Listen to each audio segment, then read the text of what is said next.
राधे जय राधे राधे जय राधे जय। भगवान का ही चिंतन करता था, लेकिन यहाँ धारणा का अर्थ है जिन विषयों का वे वर्णन कर रहे थे तो अनेक दृश्यों का उन्हें स्मरण हो रहा था वर्णन करने में।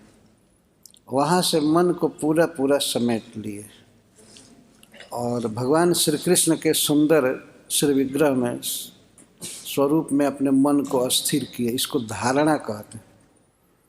मन को चारों ओर से हटा करके जब भगवान में लगाया जाता है तो इसको धारणा कहते हैं। विशुद्ध धारणा थी उनकी। विशुद्ध का यहाँ अर्थ है एक तो अनवरत, ऐसा नहीं कि बीच बीच में और का भी स्मरण हो जाए। अगर बीच में और चीज़ों का स्मरण होता है तो धारणा है, लेकिन विशुद्ध धारणा नहीं है। विशुद्ध धारणा का अर्थ है कृष्ण के अतिरिक्त या कृष्ण की लीलाओं के अतिरिक्त अन्य की कोई स्मृति नहीं हो रही थी। तो इस विशुद्ध धारणा से क्या हुआ, भीष्म पितामह का अशुभ नष्ट हो गया। अशुभ का क्या अर्थ है? अशुभ का अर्थ है अन्य विषयों में मन का चले जाना। उनके लिए यही अमंगल था। युद्ध के समय में भी चित्त जाता था युद्ध करने के लिए, और इस समय भी जो वर्णन कर रहे थे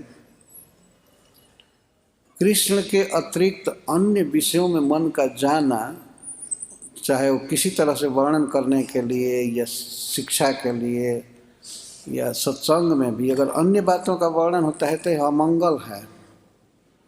तो उनका अमंगल नष्ट हो गया। उनका मन निर्बाध गति से भगवान में लग गया।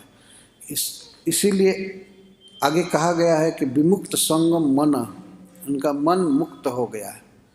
विशुद्ध धारणा से जब आदमी भगवान के स्वरूप का ध्यान करता है तो ध्यान इतना आनंदमय होता है कि उसका मन सुख का अनुभव करके अन्य विषयों में जाता ही नहीं है। और धारणा कोई मानसिक नहीं कर रहे थे, सामने भगवान थे। अतः धारणा करने में उनके मुस्कुराते हुए मुख को देखना, उनके अलग को देखना, कुंडल को, चार भुजाओं को, पीताम्बर को, इसके लिए बहुत कठिन काम नहीं है धारणा करना। यही है। एक तो विशुद्ध धारणा का अर्थ हम लोगों के लिए अर्थ है कृष्ण की धारणा, लेकिन भीष्म पितामह की विशुद्ध धारणा जो है वही है कि अनवरत विशुद्ध धारणा थी। कहाँ धारणा किए थे? कृष्ण में, लसत पीत पट में,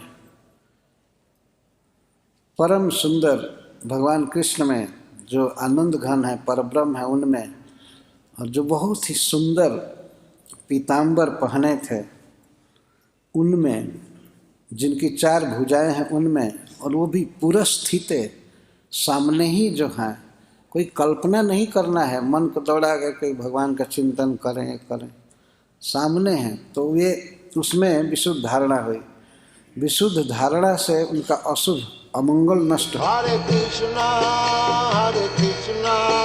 कृष्ण कृष्ण हरे हरे, हरे राम राम राम हरे हरे। हरे कृष्ण कृष्ण कृष्ण हरे हरे, हरे राम राम राम हरे हरे। हरे कृष्ण कृष्ण कृष्ण हरे हरे, हरे राम